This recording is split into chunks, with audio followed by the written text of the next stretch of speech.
Through this whole making of Kobali మీకంటే మామూలుగా సినిమాకి రివ్యూస్ వచ్చేస్తాయి, వచ్చినట్టు వచ్చి వెళ్ళిపోతాయి. ఒక వెబ్ సిరీస్కి what is the response? Revanth మీకు ఎట్లా వచ్చింది అసలు first review that it's great, super hit అండి మామ? అట్లా first day watch party organise చేశారు ప్రొడ్యూస్. ఆర్గనైజ్ చేసినప్పుడు ఆ వాచ్ పార్టీలో చూసిన వాళ్ళందరి రియాక్షన్ అంటే ఫస్ట్ సీన్ చూడగానే అసలు పాజ్ పెట్టి సూపర్ సూపర్ సూపర్ అని అందరు దగ్గరికి వచ్చి షేక్ హ్యాండ్ ఇస్తుంటే నేను కొంచెంసేపు షాక్లోనే ఉండే.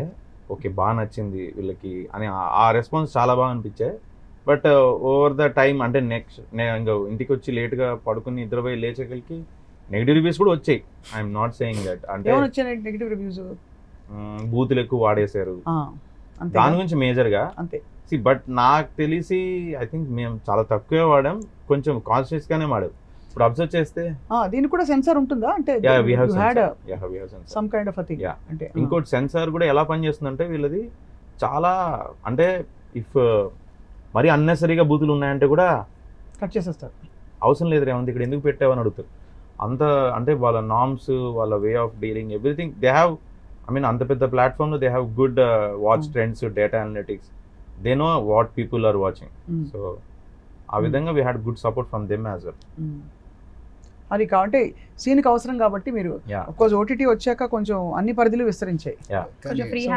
అదే విచిత్రం ఏంటంటే టికెట్ కొనుక్కుని వెళ్ళే సినిమా థియేటర్లో ఎక్కువ రెస్ట్రిక్షన్స్ ఉంటాయి, ఇంట్లో డ్రాయింగ్ రూమ్లో ఉండే వాటిలో అందరూ చూసుకోవచ్చు అనేవి కొంచెం రెస్ట్రిక్షన్స్ తగ్గాయి. బట్ ఎనీవే ఈ కోబలిలో మీరు అన్నట్టుగా డిమాండెడ్ ఇది అంటున్నారు. ఫ్యామిలీకి కూడా ఎక్కడ బూతులు పెట్టలేదు. మీరు వేరే షోస్ చూస్తే లేడీస్ కూడా బూతులు మాట్లాడతారు, బట్ ఇక్కడ వాళ్ళంత బాధ చూస్తున్నా కానీ వాళ్ళ అగ్రెషన్ అంటే వాళ్ళ ఫ్యామిలీ ఎలా ఉంటుంది, వాళ్ళు ఎలా ఉంటారు అనే తెలియడం కోసం we never used. Even Ravi Prakash గారు కూడా ఒకే ఒక పాయింట్ ఆఫ్ టైంలో ఆ బాధలో తట్టుకోలేక అరుస్తాడు తప్ప ఇట్స్ నాట్ ఇంటెన్షనల్ ఎనీథింగ్.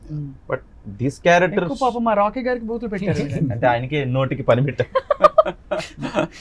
కానీ కాంట్రవర్సీ వైజ్ అది అయి ఉండొచ్చు కానీ, బట్ నాకు వచ్చిన అంటే ఫస్ట్ 2 days తర్వాత నాకు వచ్చిన కాల్స్ ఏంటంటే the hard core Telangana roots ఏవైతే ఉంటాయో, అంటే లైక్ ఒక ఊర్లో వాళ్ళ ఇల్లు ఎలా ఉంటుంది, వాళ్ళ ఆడవాళ్ళు ఎలా ఉండేవాళ్ళు, how they use to cook and all అదంతా చాలా మా ఊరు చూసినట్టుంది, మా చిన్నప్పుడు మా అమ్మమ్మ వాళ్ళ ఊరు చూసినట్టుంది, ఆ విలేజ్ అట్మాస్ఫియర్ అదంతా. సో ఒకళ్ళకొకళ్ళు హెల్ప్ చేసుకోవడము, ఒకళ్ళు కష్టంలో ఉన్నారంటే వాంటెడ్లీ వచ్చి ఏమైందని కనుక్కొని హెల్ప్ చేయడం. All these characters though they are small, they have created a big impact to the viewers.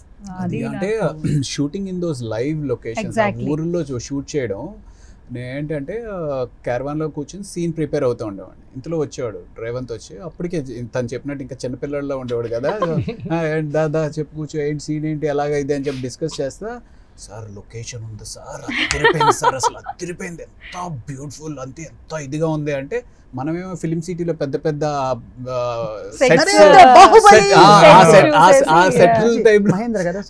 అలా ఊహించుకున్నాను అనమాట. అవి ఊహించుకున్న తర్వాత సరే లుంగి కట్టుకుని స్పాట్కి వచ్చేస్తే అది ఇరుకిరుకుగా ఇంత రూమ్స్ ఉండేవి. అంటే మనిషి నడవడానికే కష్టంగా ఉంటే వీళ్ళేమో ఒక గింబలు వేసుకుని అడ్డంగా నిలబడేవారు.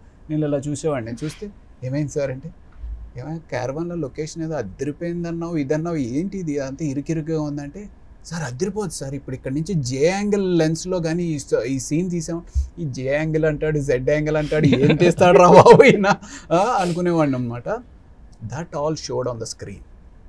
దట్ అంటే ఆ ఒరిజినాలిటీ, ఆ నేటివిటీ, తిని చెప్తున్నట్టు ఆ ఇల్లులు కానీ మా ఇల్లులు చూసుకున్నట్టు ఉంది అని చెప్పి అంటా ఉంది కదా, అదంతా స్క్రీన్ మీద కనబడింది. That is one I saw that on the screen I felt అరే, డైరెక్టర్ అనేవాడు తన విజన్ ఏదైతే ఉందో దాంట్లో మనం దూరకూడదు, మనం చెప్పింది చేయాలి.